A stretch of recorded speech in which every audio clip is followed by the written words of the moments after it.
Sanjay Tolani tahu ya? Iya. Saya dengerin orang itu ya.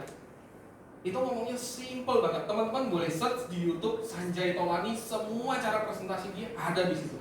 Coba teman-teman lihat, itu cara yang sangat-sangat simple. Kalau perlu nanti diputar aja kok. Dia ada presentasi itu berbagai macam. Jadi presentasi ini sangat simple, tapi menurut saya ngena, sangat mengena. Ya, saya nggak tahu kalau dia prospek nasabah closing yang gede-gede jutaan dolar, apakah prospeknya seperti itu? Saya nggak tahu, tapi intinya kurang lebih seperti itu teman-teman yang dimaksud dengan simple. Contoh ini nggak ada papan ya? Ada. Oh, nggak apa-apa, saya kasih ilustrasi aja teman-teman. Misalnya ini ada pohon teman-teman ya, pohon. Nah, kalau kita sebagai pencari nafkah, pohon ini apa? Keluarga kita kan? Betul ya? Kita ini sebagai apa teman-teman? Akar. Kalau akarnya nggak kuat, pohon ini kena angin, kira-kira roboh nggak? Roboh teman-teman. Ya, tapi kalau akarnya kuat, pohonnya kena angin, roboh nggak? Nggak. Pohonnya ditebang, roboh nggak? Tetap roboh, tapi bisa tumbuh lagi nggak? Bisa ya. Nah, kita ini mencari nafkah itu ibarat akar teman-teman. Ibarat akar ini. Kalau akarnya dicabut, habislah penghasilan kita. Tapi kalau akarnya kuat, dalam arti penghasilan kita bagus, fondasi kita bagus. Fondasi itu dalam arti apa? Asuransi loh. Yang tadi saya bilang, asuransinya banyak dan lain segala macam. Mau apa? Istilahnya mau sakit kritis kayak, mau apa kayak, asetnya habis kayak, tapi kan tetap ada asuransi yang menggantikan.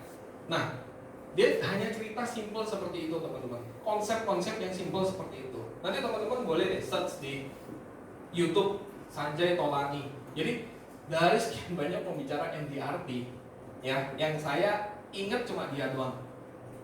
Jadi dia itu pencapaiannya pernah paling tinggi dalam 1 tahun, omsetnya 90 kali MDRT.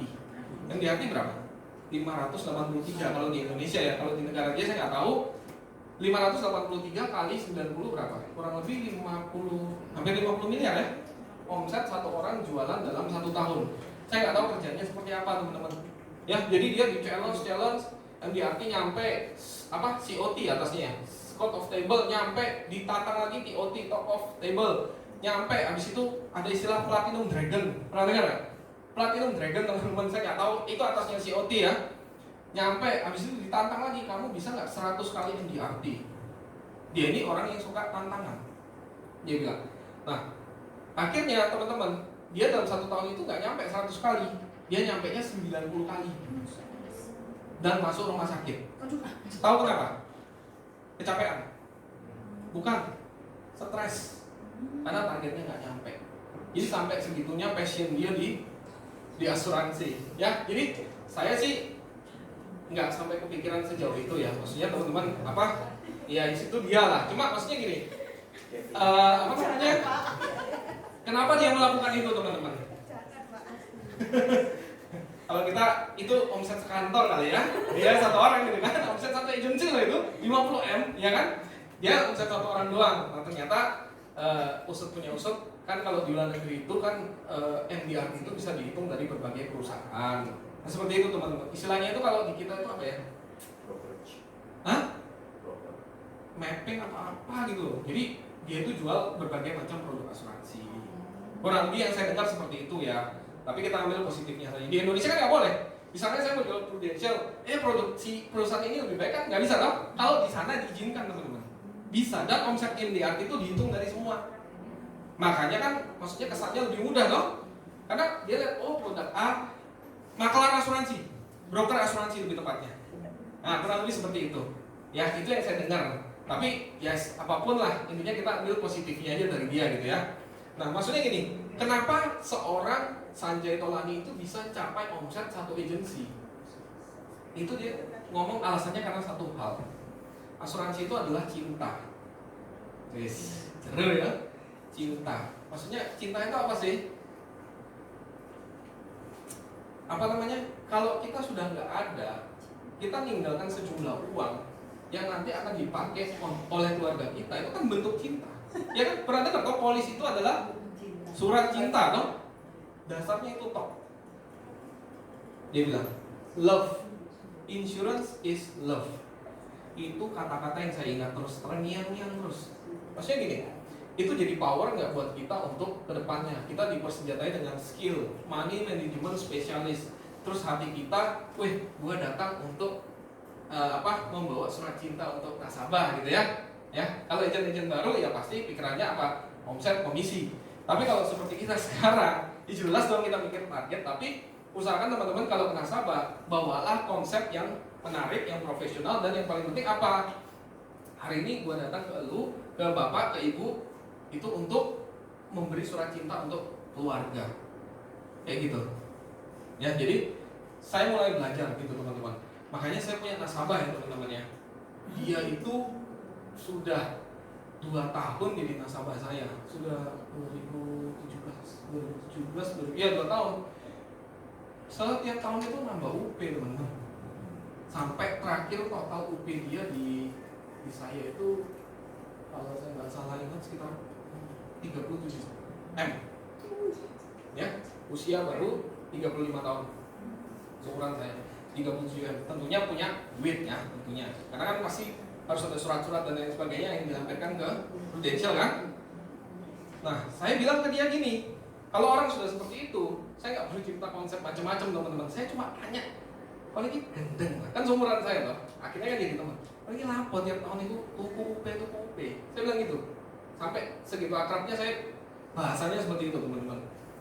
Yus ben aku tiba-tiba dipanggil Tuhan ya anak istriku gak soro-soro. Jawabannya cuma gitu teman-teman. Gitu. Jadi apa namanya? Umur 35 tahun, setiap tahun dia nambah. Jadi sekali nambah itu, aku seiso gak nambah. Nambah OB berapa? 10 ya. 10 enteng teman-teman. 10 apa? 10 M. Akhirnya seneng gak? Ya seneng-seneng aja. Iya kan? Nah, medical selalu lolos dan tentunya underwriting finansialnya juga lolos gitu kan. Jadi saya belajar dari orang itu teman-teman, dari nasabah saya ini. Jadi saya kalau datang ke calon klien misalnya, ya itu bawakan konsep yang simple aja sebenarnya, gitu. Bahwa ya kita kan nggak perlu ngomong insurance is love, lebay banget kan, nggak usah gitu. Tapi maksudnya secara konsep, teman-teman di kantor ini konsepnya apa? Atau ada pembicara lain yang cara jualnya ini oke, teman-teman pakai. Saya setiap entry, kalau saya di Surabaya dan kalau saya nggak berhalangan, saya pasti datang teman-teman. Ya misalnya aku kan mau datang ke kantor saya sharing. Cara jualnya kayak gini, ini masuk akal. Langsung besoknya saya terapkan. Saya coba masuk akal bagi klien ini misalnya. Saya coba masuk akal bagi klien ini, saya coba. Karena beda segmen kan beda cara jual loh. Betul kan? Nah, seperti itu. Jadi ya itu teman-teman gunanya sistem di Prudential. Nah, kalau bisa teman-teman tambah seperti ini. Gitu. Seminar-seminar, senjatanya udah lengkap lah. Kan yang namanya hoki itu apa sih? Peluang ketemu dengan persiapan. Iya kan? Nah, persiapannya kan ini. Apa yang saya tunggu? Peluang dong. Ya kan? Kalau sudah ketemu, terjadilah namanya apa? Closing big case. Mau kan closing big case toh? Bayangin teman-teman ya, kalau PCC 1388 closingnya 500 ribuan sejuta. Wih, kerjanya gitu ya. Kalau zaman milenial sekarang, kalau bisa kan kita bukan kerja keras loh. Kerja apa? Kerja cerdas. Kan seperti itu ya. Iya kan? Oke. Nah, terus teman-teman lanjut ya. Advisor itu butuh lagi yang namanya 3A, teman-teman. Ini pasti attitude, sikap. Yang tadi saya bilang apa? Sikap. Sambatan jadi orang. Apa yang Anda pikirkan itu bisa-bisa betul-betul terjadi. Boleh percaya, boleh enggak. Ya, saya pernah punya kejadian unik teman-teman, beneran unik.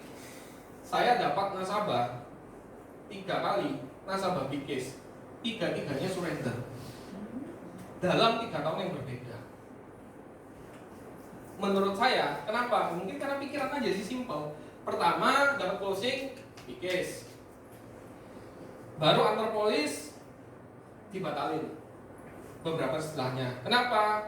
Karena kata saudaranya Prudential gak bagus. Cuma gitu doang. Ya, Prudential nggak bagus, klaimnya susah dan lain sebagainya. Ditutup teman-teman. Itu kalau saya nggak salah ingat 6,5 juta sebulan. Ya, tahun berikutnya dapat lagi 12,5 juta sebulan. 2 case. Jalan 3 bulan, surrender. Ya, surrender. Kenapa? Istriku nggak setuju. Oh, baru 3 bulan istri nggak setuju, kan lucu ya. Memang waktu prospek nggak ada istrinya. Ya, ini bos yang punya karoseri. Jadi waktu itu ngambil mungkin karena terpukau cara presentasi saya yang pakai boneka itu ya, langsung ngambil teman-teman. Ya, 12 juta sebulan untuk dia dan anak istri gitu ya. Kan kalau dia dan anaknya waktu itu, ya istrinya belum. Kan nggak ada tanda tangan istri tuh, dia doang kan. Anak kan nggak perlu tanda tangan istri kan ya. Nah, ngambil. Setelah itu teman-teman, jalan 3 bulan, ya saya nggak tahu kesetrum apa, tiba-tiba telepon saya minta ditutup. Saya bilang, Pak, ini kalau ditutup yang kembali cuma sekian loh, kan nggak semua loh kena akuisisi loh. Terus nggak apa-apa, nggak kembali pun nggak apa-apa. Wih, ini apa? Oh ini, ya, ya sudahlah, saya lupakan. Jalan tahun berikutnya teman-teman dapat lagi closingan gede teman-teman, 7,5 apa 8,5 juta sebulan gitu. Saya cuma mikir gini teman-teman ya, mosok sih 3 kali, kan sudah 2 kali toh, mosok sih 3 kali kejadian. 3 kali surrender. Kenapa? Itu orang Malang teman-teman, villa puncak 3 rumahnya. Rumah mewah semua toh, lumayan lah ya kalau di Malang itu oke gitu. Surrender. Dan yang lebih parahnya lagi, saya nggak mau ditemuin gitu. Habis ngomong via SMS, polisinya saya tutup aja, nanti dananya bisa kembali berapa kayak gitu, ditelepon nggak diangkat akhirnya anaknya yang telepon saya, Mas, polisinya tolong diambil ke rumah saya aja, dia bilang gitu. Saya tanya kenapa kok ditutup. Oh, itu ibu kemarin ceritanya saudaranya di Kediri ada klaimnya nggak dibayar sama Prudential. Kok gitu nggak tanya dulu gitu ya, aneh gitu, langsung putus-putusin dewe gitu ya, bahwa Prudential nggak bayar klaim dan nggak bagus gitu ya. Tapi ya sudahlah, saya mau ngomong bagaimana orang yang nggak ketemu kan juga ya sudah gitu. Belajar ikhlas lah teman-teman ya. Nah, makanya saya bilang hati-hati dengan apa yang Anda pikirkan ya. 2 kali dapat nasabah surrender, 2-duanya big case. Closing yang ketiga, saya cuma mikir, masa sih surrender lagi? Iseng aja cuma mikir gitu teman-teman. Dan ada ketakutan tentunya. Kok kejadian beneran loh. Ya bener. Nah, makanya saya bilang attitude, sikap ini ada hubungannya dengan itu. Hati-hati dengan apa yang Anda pikirkan. Dan saya ini kan pengen sekali waktu itu naik kapal pesiar teman-teman, Star Cruise. Tahun 2017 MYLC-nya kemana? Star Cruise atau kemana gitu saya lupa. Nah, Star Cruise nggak tahu kenapa saya ini tiba-tiba tergelitik untuk ngejar teman-teman. Saya ini pokoknya mikir terus, saya pasti dapat Star Cruise, saya pasti dapat Star Cruise, saya pasti dapat Star Cruise ya. Makanya saya bilang hati-hati dengan pikiran Anda. Akhirnya kejadian nggak teman-teman? Dapat beneran loh. Nah, makanya itu penting, attitude. Apa yang Anda pikirkan terus-menerus. Ini saya nggak ngomong mendahului Tuhan atau apa ya, tapi teman-teman pasti pernah dengar yang namanya itu? The Secret, Law of Attraction. Ya kurang lebih seperti itu. Contoh tahun ini ya, saya pasti start club. Kira-kira saya start club nggak? Seharusnya start club sih ya. Saya ini sudah tinggal dikit sih teman-teman ya. Kalau bisa double. Tapi ya doakanlah kita semua ketemu di Copenhagen atau Oslo ya teman-teman ya.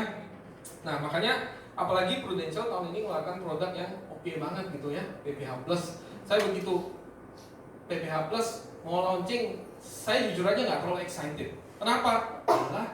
Mohon maaf ya, ini teman-teman off the record ya. Paling kayak PPH dalam arti gini, tanggung dan preminya mahal. Begitu keluar teman-teman PPH Plus, saya bandingin sama kompetitor. Wih gila, ini produk bagus banget di situ. Langsung saya pede teman-teman. Ini saya pasti startup gara-gara produk ini. Gitu. Dan yaitu campaign saya manfaatkan betul-betul teman-teman. Ya. Oke, terus appearance-nya penampilan. Ya, penampilan. Itu penting nggak? Menurut saya penting. Ya, jadi kalau saya ke nasabah saya biasanya ya kayak gini. Jujur aja saya nggak terlalu, ini apa ya, saya kenapa senang pakai batik, istri saya sering beli online ya yang murah-murah ya. Terus saya tuh nggak terlalu senang baju itu dimasukin teman-teman. Ya menurut saya itu terlalu ribet gitu ya. Jadi salah satu solusinya pakai apa coba? Pakai batik. Kan batik kan nggak ada yang dimasukin toh, supaya kelihatan rapi, profesional apa segala macam ya sudah. Saya ke nasabah biasanya pakai seperti ini gitu, batik. Nah, ya kita sesuaikan juga lah ya dengan klien-klien gitu. Apalagi klien-klien kita hari ini banyak apa? Milenial ya, teman-teman ya. Gitu. Ini penting. Karena Anda akan dinilai seberapa mahal itu juga dari appearance Anda, penampilan Anda. Gitu ya. Terus yang ketiga, skill. Pasti dong, abilities, kemampuan ya. Teman-teman saya rasa kalau di Prudential ada semua fasilitas untuk ini. Ini apa? Grooming, masuk grooming. Teman-teman diajarkan di kelas pakaian yang menarik seperti apa, itu yang standar banget lah menurut saya, tapi penting gitu ya. Terus abilities, apa yang harus dimiliki? 1 plan, mampu membantu merencanakan, ya. Terus mampu menjadi penasehat, ya, maksudnya menyarankan produk. Contoh. Di sini kalau teman-teman bisa milih gini, orang ini punya duit, teman-teman sebenarnya bisa sih jualin dia PPH yang diamond, misalnya dia sanggup beli dan dia pasti mau beli. Teman-teman jual dia yang diamond, yang platinum atau yang gold? Hah? Diamond ya. Kalau saya aneh teman-teman, saya enggak. Saya akan tanya dulu, kamu kalau diamond ada nggak kemungkinan misalnya kamu berobat, misalnya nih amit-amit harus berobat, kamu berobat ke Amerika misalnya, saya bilang enggak, paling mentok-mentok orang Singapura, dia bilang gitu. Jadi nggak ada kemungkinan ya, nggak ada. Kalau ke Australia gimana? Nggak mikir sejauh itu. Akhirnya saya kasih dia yang gold. Aneh tuh teman-teman ya, tapi itulah saya. Maksudnya gini, saya nggak akan menjual kalau saya nggak serak. Bukan saya nggak mau premi gede ya, tapi ini gini, saya akan terapkan apa yang kalau orang menjual ke saya, oh saya seraknya di mana, saya akan terapkan ke nasabah. Saya akan tanya. Saya nggak akan jual kalau dia nggak akan pakai juga, kan sayang gitu ya. Apalagi cara saya sekarang gini teman-teman. Banyak nggak teman-teman di sini yang dulu 10 tahun stop bayar? Banyak nggak? Di kantor saya teman-teman banyak yang kecentok hal itu. Ada yang nasabahnya sudah 9, bahkan mau 10 tahun, duitnya sisa berapa? Separohnya teman-teman. Kan itu jadi bumerang sendiri ya. Maksudnya nasabah, loh kan aku sebentar lagi selesai, masa apa? Duitku kan harusnya sekian, kok ini cuma sekian. Nah sekarang saya rubah teman-teman, saya nggak mau kayak gitu. Apalagi saya diajarkan di CFP itu, asuransi itu bukan investasi teman-teman. Asuransi itu adalah kepastian. Jadi maksudnya gini, kepastian itu dalam arti kalau terkena resiko kita pasti di cover ya. Dan kepastian itu bukan 10 tahun bayar, setelah itu stop, enggak, tapi seumur hidup. Jadi saya jualnya sekarang gini, misalnya saya usia 35, saya ambil gold B misalnya, ya udah, saya nasabah saya sarankan full premi seumur hidup, ya. Nabungnya berapa lama? Seumur hidup saya bilang. Ada yang mau, ada yang memang nggak mau, tapi kebanyakan mau. Kenapa? Karena saya bilang hari ini kamu sisihkan 1,5 juta per bulan, misalnya nih 1,5 juta preminya sebulan. Ya nggak apa-apa, kamu taruh aja seumur hidup. Nanti kan saya tunjuk di nilai tunai yang paling rendah loh ya, kan pasti berkembang loh. Nilai tunai yang paling rendah sekalipun kan pasti berkembang. Saya tunjuk nanti kurang lebih dana yang tersedia seperti ini. Tapi saya bilang ini bonus, saya bilang seperti itu. Tapi yang pasti kamu dapat kepastian sampai usia 85 di cover, kurang lebih seperti itu. Jadi full premi dan seumur hidup. Ini kembali lagi teman-teman srek atau enggak. Kenapa saya bilang seperti itu? Karena saya bilang hari ini 1,5 juta toh juga nggak besar bagi kamu. 10 tahun lagi nggak berasa kan nilainya, tapi kamu tetap di cover 35 miliar setahun. Betul ya? 5 plus 30 kan? Nah, saya bilang 35 miliar setahun. Itu kan mungkin sampai usia 85 masih oke lah ya. Masih kira-kira. Tapi kalau di Singapura saya nggak tahu usia 85. Tapi intinya gitu teman-teman. Saya ngasih dia gini. Sekarang nilai ini nggak terlalu besar. Nanti lama-lama juga nilainya akan nggak terasa, nyusut gitu. Tapi kamu tetap di cover gede. Nah, daripada kita pusing ditanyain duitku berapa, seperti itu. Jadi saya bilang ini hanya bonus, saya tunjuk yang paling rendah lagi. Saya nggak berani tunjuk tinggi lagi teman-teman, karena dulu diajarin yang sedang atau tinggi, jadi bumerang. Nasabah saya yang awal 2010, duitnya separuh juga nggak ada. Wih, saya jadi takut kalau dia tanyain. Padahal teman-temannya itu nggak ada HS, cuma perumet. Bayangin. Jadi dari situ, waduh, saya bilang jangan pernah menjanjikan nasabah nilai tunai deh. Gitu. Saya punya nasabah PIA juga dari tahun 2015, 4 tahun teman-teman. Sampai hari ini loh minus teman-teman, minus 25 juta. Gimana coba jelasinnya? Minus 25 juta. Jadi makanya saya ikut kayak gini nih. Dia bilang kalau nasabah mau investasi, ya sudah arahkan ke reksadana saja atau emas atau properti. Makanya kemarin jujur aja pas Pro Capital apa itu ya, saya jujur aja saya nggak berani. Ya ini kembali lagi ini saya gitu ya. Kenapa? Karena saya tanya trainer, ini pasti nggak? Oh ya kan nggak pasti Pak investasi itu ya. Padahal saya tanya, ngomong ke nasabah kan pasti minta kepastian dong. Kalau nggak pasti, mending aku ikut deposito, lebih jelas gitu. Kan seperti itu. Ya seperti itu teman-teman. Saya sekarang pokoknya apa yang saya jual itu lebih ke full premi. Saya nggak terlalu pusing nilai tunai gitu. Itu bonus saya bilang ke nasabah. Seperti itu. Gitu. Ya. Terus yang ketiga, ya pasti produk. Teman-teman di sini saya rasa Ko Joni penguasaan produknya oke banget. Teman-teman tinggal belajar aja, tinggal tanya. Nah, teman-teman ada satu lagi teman-teman. Teman-teman pernah dengar Dr. Juan Lee nggak? Nah, pernah ikut? Pernah ya? Teman-teman ingat nggak? Nggak ingat lah? Maksudnya materi-materi dia, detail-detailnya, klausa-klausanya harus ikut 2 atau 3 kali teman-teman. Saya ikut sekali, lali pleng. Buka buku aja kadang-kadang lali gitu. Nah, jadi maksudnya hari ini kita bicara kalau profesional world class teman-teman, saya sarankan investasilah ke hal-hal yang seperti itu. Gitu. Kenapa? Karena kedepannya nanti musuh kita ini bukan musuh dalam tanda kutip, bukan agent-agent yang ini Pak Ali, bukan sekedar rajin. Ya, rajin iya harus rajin. Tapi kalau Anda rajin plus Anda pintar, itu kan jadi lebih mudah tuh segala sesuatunya tuh. Nah, gitu.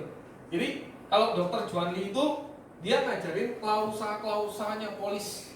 Pernah baca polis teman-teman? Ya. Di sini kalau CCB cairnya seperti apa teman-teman? Kapan bacanya? Pas nasabah mau klaim dong, tanya dong. Nah, teman-teman saya info aja. Dari sekian banyak asuransi sakit kritis, yang paling bagus, yang paling mudah klausanya itu adalah CCB 61 kita. Paling bagus, paling mudah.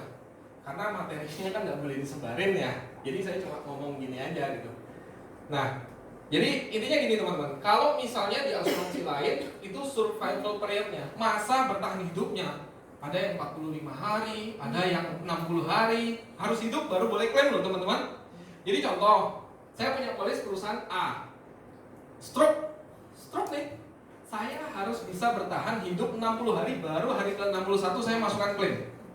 Kalau hari ke-59 meninggal, cair nggak? Nggak. Tahu nggak CCB berapa survivor periodnya? Berapa hari? Ada yang tahu?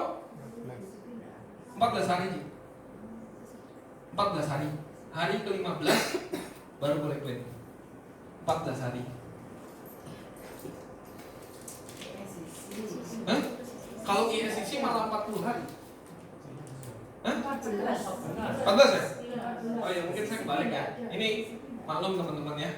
Saya baru ikut sekali yang expertnya. Jadi kata Pak Michael bilang kamu harus ikut 3 atau 4 kali itu bayar terus lah, nggak lupa lah ya.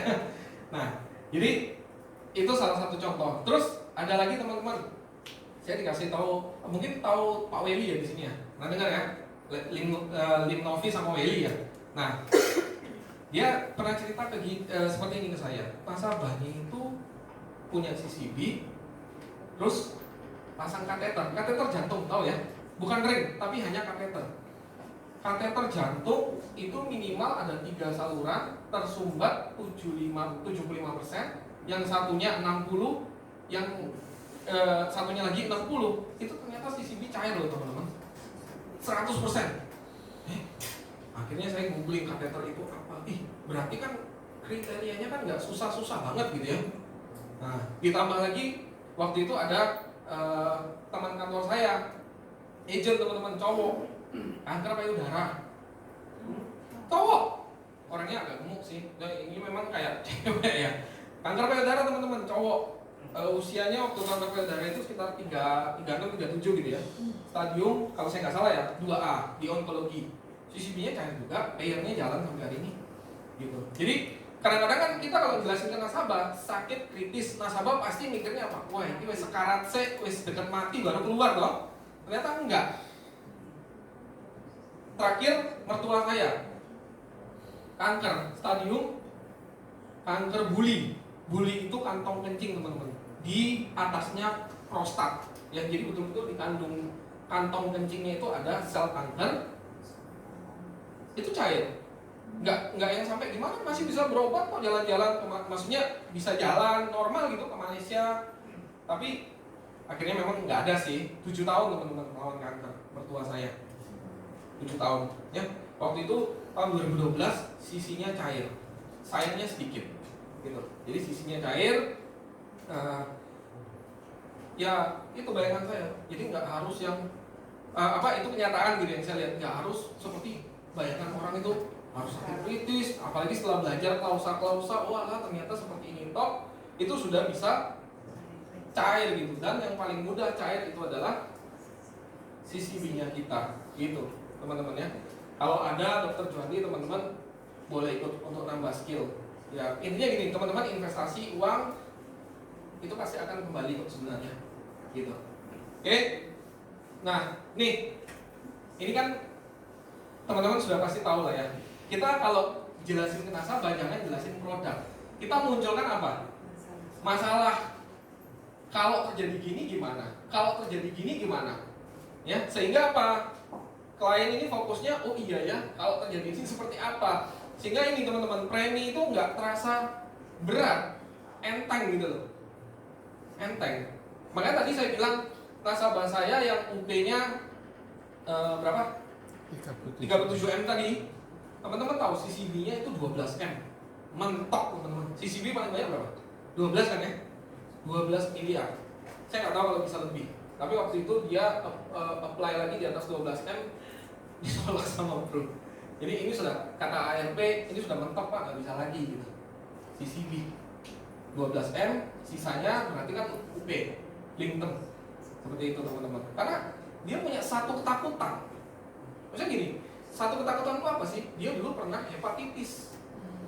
Kalau hepatitis itu nanti larinya kemana? Kanker. Kanker apa? Hati, liver, ya sirosis ya Pak ya. Kurang lebih seperti itu. Dia punya ketakutan. Jadi ini dia punya masalah. Dan tanda kutip. Nah, jadi dia tinggal dikorek-korek dikit. Kalau dalam hal ini saya nggak perlu korek karena dia sudah sadar gitu ya. Nah, jadi kurang lebih contohnya seperti itu. Munculkan masalah, maka premi tidak akan jadi masalah, gitu teman-teman. Ya, dan saya belajar juga dari leader-leader ya di Prudential yang closing big case apa, jangan pernah takut buka nilai.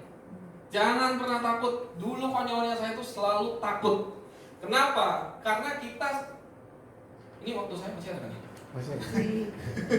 Karena kita kadang-kadang gini, kita selalu mensejajarkan diri kita dengan klien. Maksud saya gini, pernah nggak teman-teman tuh mikir gini loh, ketemu klien, polisnya wes gini, wih, teman-teman berpikir, wih polisnya wes akhirnya kita tawarin belum apa enggak, bener nggak? Pernah nggak pikir seperti itu? Mungkin pernah, mungkin atau sekarang juga teman-teman sudah tahu jadi nggak lagi seperti itu. Saya pernah teman-teman, ya saya ke Papua, ke Manokwari, yang barusan kemarin tuh kerusuhan, karena saya punya agent di sana di Manokwari, dia punya koneksi yang oke di sana ya. Jadi saya ke sana teman-teman ya, agent saya ini kan namanya agent baru ya. Dia bilang gini, Vin, oh kalau tawarkan ini jangan yang mahal ya. Dia ngomong gitu teman-teman, karena polisinya udah banyak itu. Pakai bahasa logat-logat sana ya. Dia bilang, ya tenang-tenang aja. Saya ya udah datang teman-teman, oh ya polisnya memang banyak teman-teman ya, 4 orang satu keluarga polisi segini.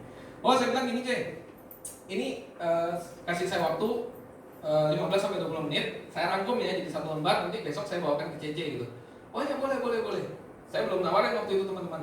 Ya setelah itu teman-teman tahu dari sekian banyak polis itu dia bayar ratusan juta per tahun, manfaatnya apa? UP paling cuma 500 juta. Kecelakaan 3 miliar sih nggak penting gitu teman-teman. Kartu kesehatannya waktu itu Prudential sih, ya PHS-nya plan C. Iya, jadi pernah nggak teman-teman nge-review polis ya? Nabungnya 3 juta, manfaatnya gini, UP 100, PADD 100, MCC 100 juta dan lain sebagainya, manfaatnya wah kayak tapi cili-cili teman-teman. Ya kan, itu kan pokoknya asal closing, kan dulu gitu. Nah itu yang terjadi ketika saya sering nge-review polis nasabah. Makanya sekarang kalau orang banyak polis, sebenarnya saya tambah senang. Berarti kan dia punya duit untuk beli dan dia pasti sadar asuransi. Gitu aja kan? Atau yang kedua, orangnya sungkanan teman-teman, didatangin beli, ya. Cuma 2 itu aja kalau menurut saya. Jadi sekarang saya kalau ke nasabah, saya selalu siap laptop, saya rangkum semua. Preminya berapa sebulan atau setahun, manfaat meninggalnya berapa sampai usia berapa. Kalau kita kan ada link term ya, sampai 85 dan sebagainya. Sakit kritis tahap awal berapa, sakit kritis tahap akhir berapa, hospitalnya berapa, santunan hariannya berapa, saya rangkum sehingga nasabah melihatnya itu mudah kan. Bilang kok, nih loh gue bayangin kamu bayar 100 juta per tahun untuk 4 orang misalnya. Nah, Koko sendiri uang pertahunannya kalau meninggal warisannya hanya 500 juta. Kan kecil sekali dong. Nah, sehingga apa, dari situ teman-teman bisa lihat yang kurang di mana, akhirnya teman-teman bisa kasih input saran. Tapi teman-teman saya nggak pernah suruh nasabah tutup polis. Saya takut karma. Jadi terserah, kalau dia mau lanjut silakan. Kalau dia mau nutup, saya bilang ini Koko sudah bayar premi sekian. Kalau Koko tutup, dananya yang balik sekian, ada kerugian sekian. Gimana? Kurang lebih seperti itu teman-teman. Ya, jadi itu sih cara-cara yang selama ini saya lakukan. Ditambah lagi, saya baru belajar ya kurang lebih seperti ini financial planning itu teman-teman. Nah, terus yang terakhir ini teman-teman. 3A. Yang pertama ya, ulang ya. Money management spesialis itu harus punya 3A. Yang pertama, harus jadi 3A. Jadi agent, hubungan profesional kita dengan perusahaan. Terus yang kedua, jadi advisor atau penasehat. Ya, advisor itu butuh lagi 3A. Attitude atau sikap, appearance atau penampilan, abilities atau skill. Abilities lagi dibagi 3 hal. Plan, advice, dan sell. Terus yang terakhir, ini pasti teman-teman ya. Hari ini teman-teman di Prudential ngapain sih? Kan pasti jadi andalan keluarga dong. Mau itu Anda papa atau mama atau anak, benar nggak? Ya. Jadi andalan keluarga ini, kata-kata ini lucu sih, tapi ini benar-benar saya dapat dari pelajaran itu. Setiap gerak-gerik kita harus ada manfaat ekonomis bagi keluarga. Teman-teman kan jadi seorang agent kan nggak keluar rumah untuk ngafe, buang-buang waktu gitu aja kan? Betul kan? Untuk apa sih? Cari prospekan toh, untuk cari omset toh, untuk cari rekrutan toh. Nah ini maksudnya teman-teman. Gitu. Terus hubungannya sama digital tadi apa sih? Nah, kayak gini teman-teman.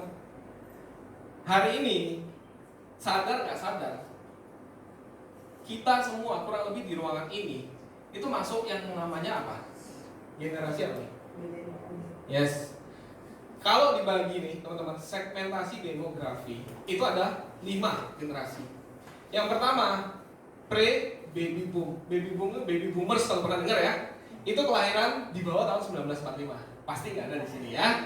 Yang kedua, the baby boom atau baby boomers. Baby boomers itu apa sih? Baby boomers itu istilah dari lonjakan apa istilahnya? Lonjakan kelahiran setelah Perang Dunia Kedua, katanya gitu. Ya, saya ikut seminar tuh katanya gitu. Kelahiran 1946 sampai 64. Ini orang tua kita tentunya ya. Terus Gen X 65 sampai 76. Di sini ada? Ada. Loh, masa? Ada ya? Oh. Oh ini. Ini. Oke. Tapi saya salut. Sudah apa? Generasi yang ini tapi masih semangat gitu di Prudential. Kita kasih plus dong. Nah, terus gini. Yang ketiga, generasi Y atau Y atau yang lazim disebut milenial. Ya. 1977 sampai 97. Nah, saya masuk sini teman-teman. Ini kok 1977. Jadi ternyata milenial itu dibagi jadi 3. Mulai dari anak yang baru lulus kuliah sampai orang tua yang baru punya anak balita itu ternyata masuk milenial. Ya. Oke. Terus yang ketiga ini tentunya anak kita. Ya, kalau yang sudah punya anak ya. Generasi Z. Nanti ada lagi setelah generasi Z, generasi A katanya, Alpha. Ya. Nah, ini maksud saya apa teman-teman? Saya kasih biru-biru ini. Sekarang yang jadi target pasar kita itu siapa sih? Ya ini loh. 3 ini loh. Tapi